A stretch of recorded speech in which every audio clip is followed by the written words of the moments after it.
It's time for another Tacoma Q&A video.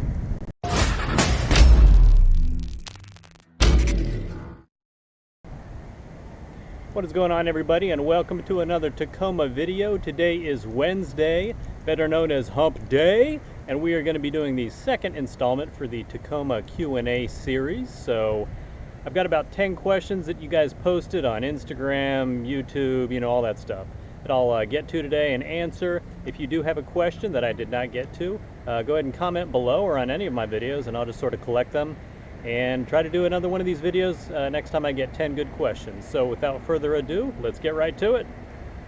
Okay, everyone, first question comes from CD, who asks, what are your wheels and tires, and wants to know if I'm running a 3-inch lift.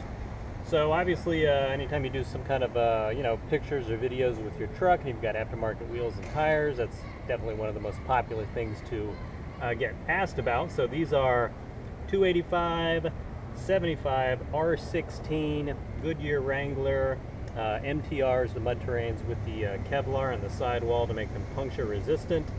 I love them. They have a nice aggressive tread, and they are not as loud as I thought they'd be.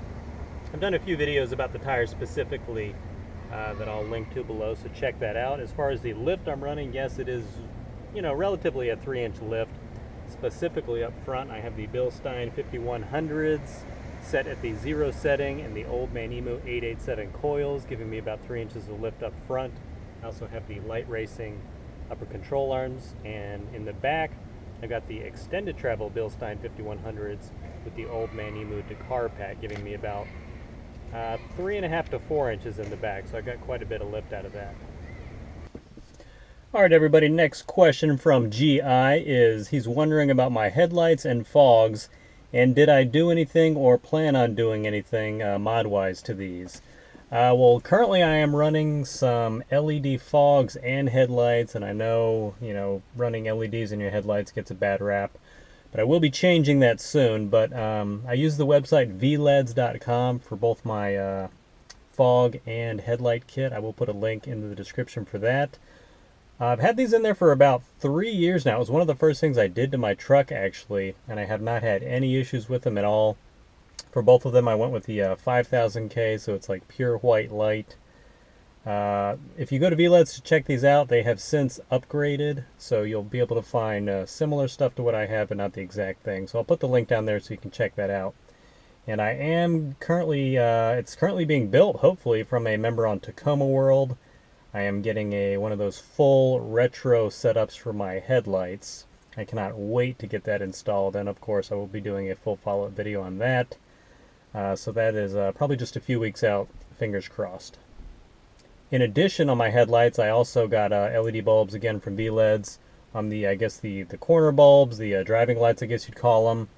And I also got the V3 Triton switchback system for the daytime running lights / turn signals, which, if you just have them on, they are the 5000K white light, which are very bright even during the day, so they are perfect for daytime running lights. And then the switchback comes in because when you hit your hazards or your turn signals, they turn a nice bright amber also, and I love those things. And I'll probably actually do a follow-up video on just those also, so I can show those off. Okay, I actually have another question from GI, who wants to know about off-road antennas that still allow for weather function without a drastic change in signal strengths. So personally, I am running a simple stubby antenna that I got off eBay. I will, of course, link to it below. I think it was like 10 bucks or something. And as far as the reception, it didn't really affect mine at all. It probably depends greatly on where you live, if there's, bad reception anyway with mountains, but it didn't affect mine at all. And when I say stubby, I mean it's probably like 8 inches long versus the other one, which is about roof height. Good luck with that, whatever antenna you decide to go with. I've seen some others that are sort of mid-height, so sort of a happy medium. If reception in your area is an issue anyway, that might be a better way to go. Okay guys, next question's a quick one, comes from Saltwater Living. He asks, can I get a Roll Tide?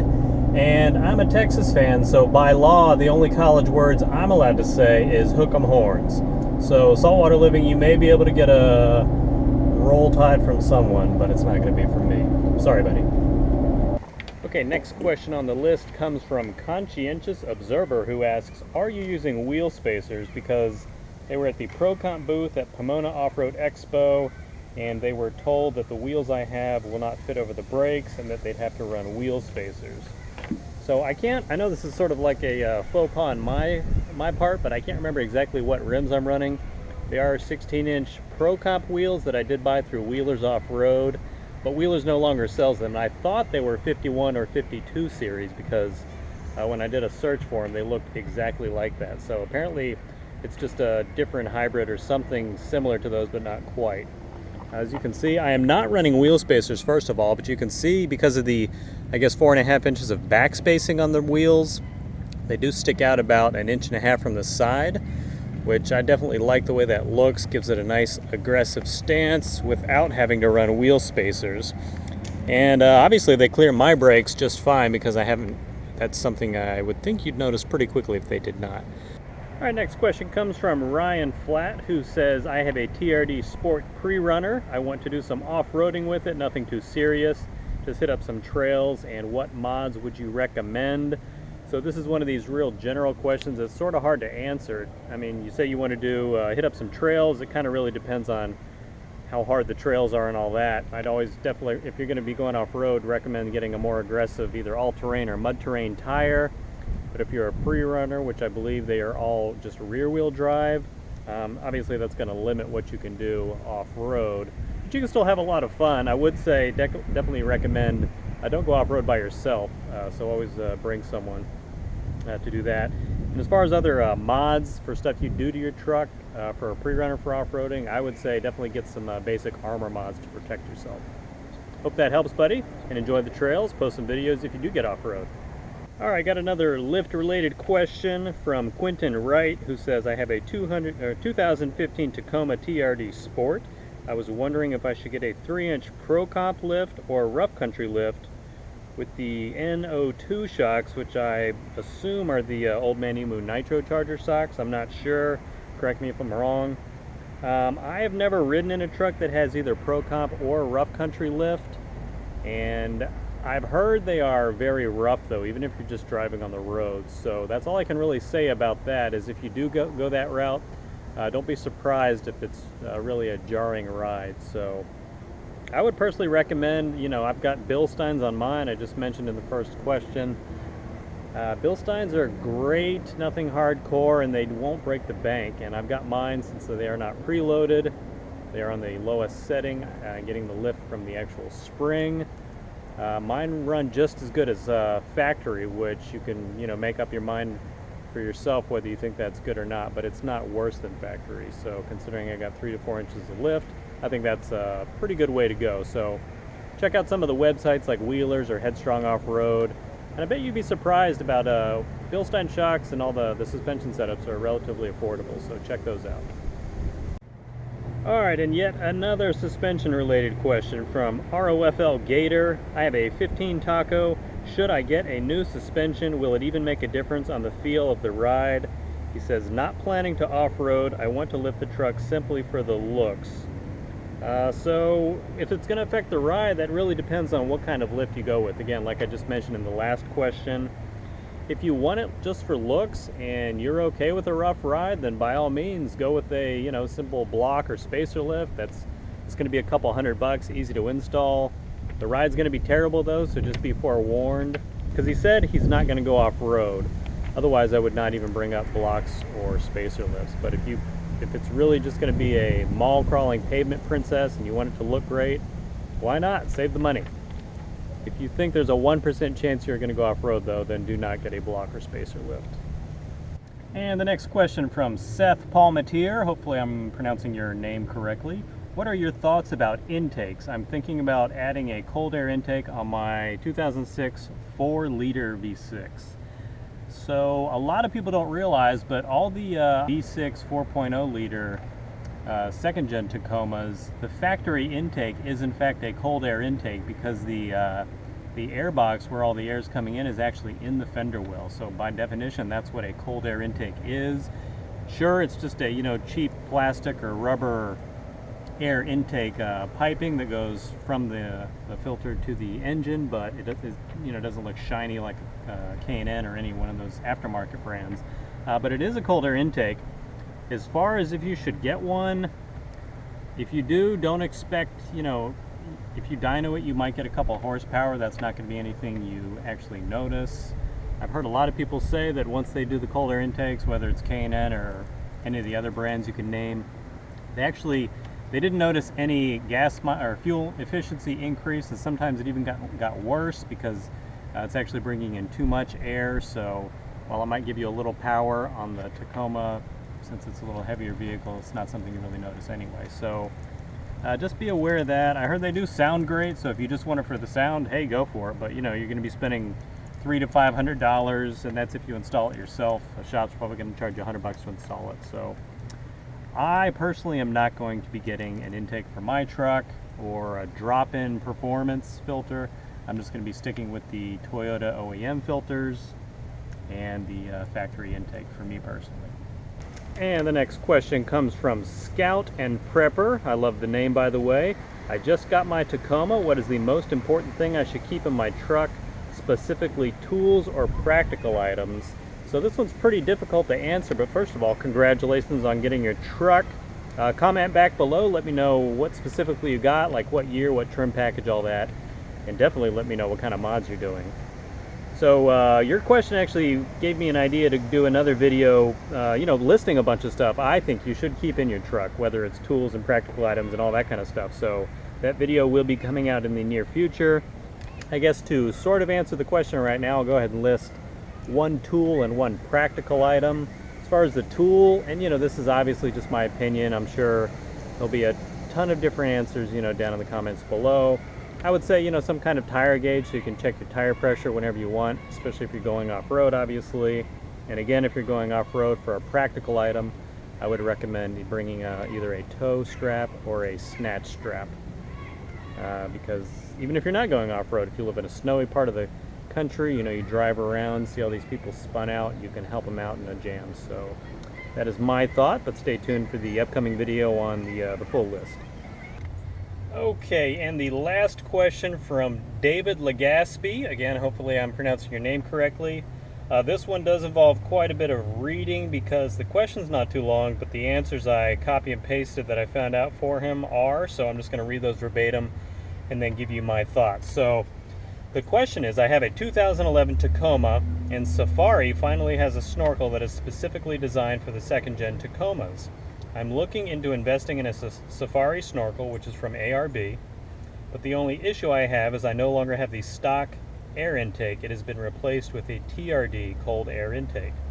The orifice of the air box is 4 inches across, and my question to you is, will the coupler that comes with the snorkel fit the TRD cold air intake?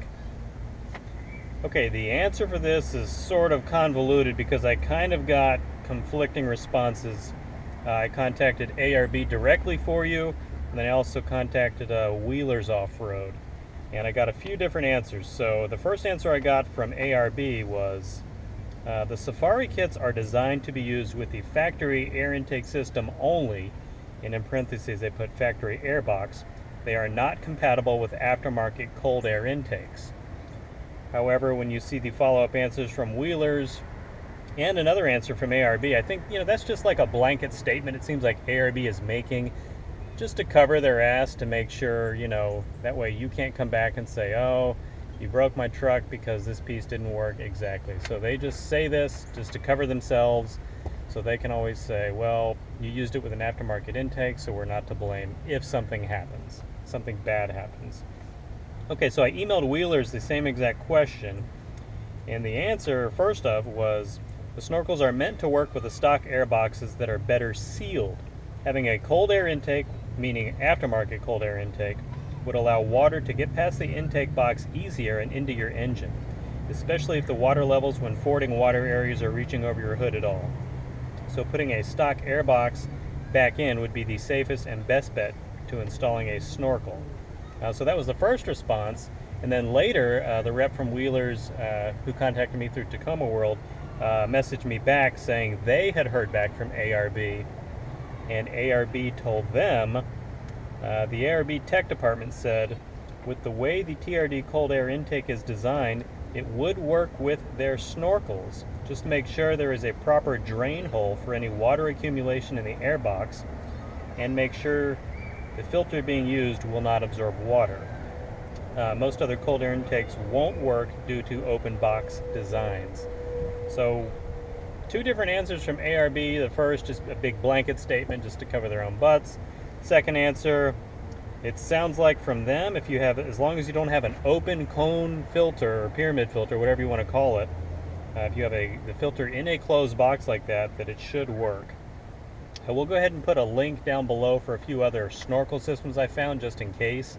But it sounds like it would work, and even if it wouldn't work like 100%, getting the part of the Safari snorkel to match up with the aftermarket TRD cold air intake, I would think you could probably purchase some basic things from either Home Depot on the plumbing aisle or one of those stores and make it work as long as it's airtight. And you might want to try like some kind of smoke test just to test that, or the bubble test with soapy water to see if any air bubbles are coming out. So I know that's sort of a long answer, and I hope it answered your question, because that was definitely an interesting one. So David Legaspi, if you do go ahead and decide to purchase that Safari snorkel, please comment back and let us all know how difficult it was to make it work, or if it just popped right on. So I'm kind of curious to see how that works out for you now. Good luck, buddy. Alright everyone, that does it for another Tacoma Q&A video. Hopefully you enjoyed it. These are certainly fun to make for me because I never know what kind of questions you guys are going to send me. So again, just to reiterate, if you do have any questions at all, please comment below and let me know, and I'll use them in the next video. Get your name out there. So if you found anything useful in the video, please consider subscribing. Give the video a like, comment below, and hit the bell notification so you're notified every time I upload, which is usually twice a week. Enjoy the rest of your hump day, and I will see you in the next video. Have a great day.